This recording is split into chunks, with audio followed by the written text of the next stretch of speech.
you very much for inviting me at this roundtable and for your interest in the human rights situation in South Caucasus region. I'll start with a brief presentation about our organization, our activities, general human rights situation in Georgia, and especially situation in conflict zones in Abkhazia and South Ossetia.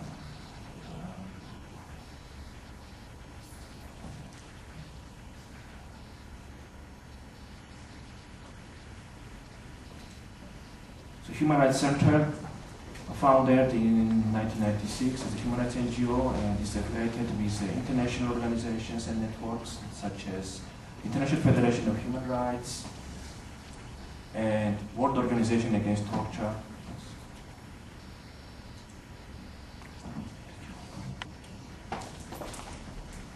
So priorities of the organization: strengthening the rule of law, development of civil society, strengthening of freedom of expression, fight against discrimination, and we have a new priority: it's developing transitional justice mechanisms and confidence building, which includes truth-seeking and documentation, prosecution, reparation, and building institutions and reconciliations.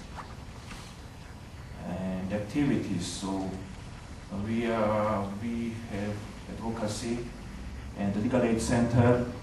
We provide legal assistance to victims of human rights violations in Georgia. HumanRights.g is an online magazine, and Human Rights Center operates online magazine, which is updated daily. We have special focus on monitoring human rights situation in Georgia, reporting, try to submit different alternative reports to the UN treaty bodies, EU, Council of Europe, OSCE, etc. And we are also focused on lobbying in order to improve the human rights situation in the country. The center is supported by the different international organizations like European Commission, CODAID, some different ministries of foreign affairs, and private foundations. And 2 years ago, in March 2007, we have launched the Sorry campaign. And this Sorry campaign can be the first step in breaking this negative cycle between Abkhazian and Georgians. And this Sorry campaign creates awareness which will contribute to the process of coming together and increase mutual respect between people. It is a way to move on and look towards the future. The Sorry campaign is not about blaming, it's about making a first step toward forgiveness and to be able to accept each other. And the people on each side to a conflict have suffered losses, and by understanding this, people can come together. This does not mean that people should forget what has happened, but remaining angry does not correct history. By means of this Sorry campaign, one party makes the first move to come together, and hopefully this be a catalyst for social change. So apologizing is a way to seek the hearts of one another. We organize different discussions, different meetings with Georgian NGOs, civil society representatives, mass media, representatives of Georgian culture and arts, and special meetings. We had different organizations, international organizations, embassies located in Georgia. And in the framework of this campaign, we popularize Abkhazian culture and the language among Georgian society, and we have created the upsnik.org, special website of the Sorry campaign. It's in 4 languages, including Abkhazian. And by the way, it's the first Abkhazian website in Georgia. And the reactions on the Sorry campaign.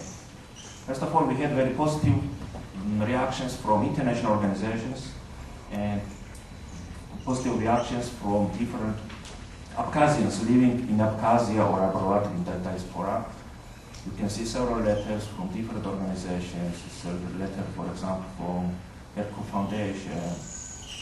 And we have very positive, very good answer and reactions from the international organizations. From the civil society in Georgia and from the Georgian government, we had, unfortunately, very negative reactions. For example, you can see this, some reactions.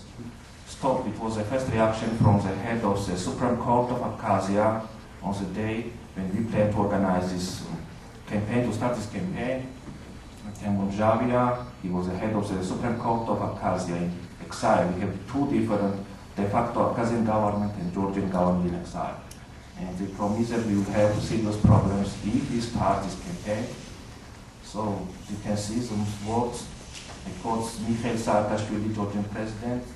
He called us traitors and stupid people supported by the international organizations. And it was a time when Georgia started militarization and war propaganda against Abkhazia and against South Ossetia in general. So after the Rose Revolution in Georgia, we had several positive changes, especially several new laws adopted. Parliament has adopted several new laws, including this law on freedom of expression, fight against corruption, and the government managed to change the situation in many bodies, in many structures. So government has started some fight against organized crime, and some social and public services have been improved. And new reforms in the law enforcement bodies and new patrol police was established, which already enjoys sympathies from the Georgian society. And plus, I have to add the situation with religious minorities. In the past, before the Rose Revolution, we had serious incidents and persecution of religious minorities, and now the situation is quite different. It's improved situation. In 2004, as the Georgian parliament has adopted amendment to the constitution, and this amendment strengthened the presidential power by allowing the president to dissolve parliament and empowers the president to appoint and dismiss judges. So this means that the president has influence over judiciary that already suffers from a lack of independence. And torture and ill-treatment is still a serious problem in Georgia, despite the fact that tens of cases or hundreds of cases of torture were documented by human rights NGOs. The problem still exists, and no punishment of law enforcement bodies for torture. Fair trial and situation with judiciary, one of the serious problems in Georgia.